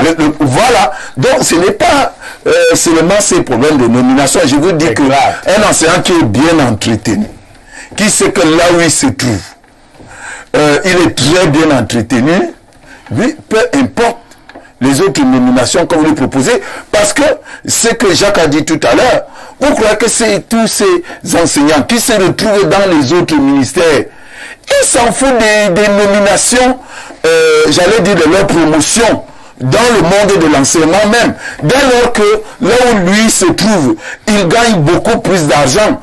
C'est la course à l'argent, ça il faut le dire. Et parlant d'argent, l'enseignant est très mal loti, et c'est là où il faut toucher.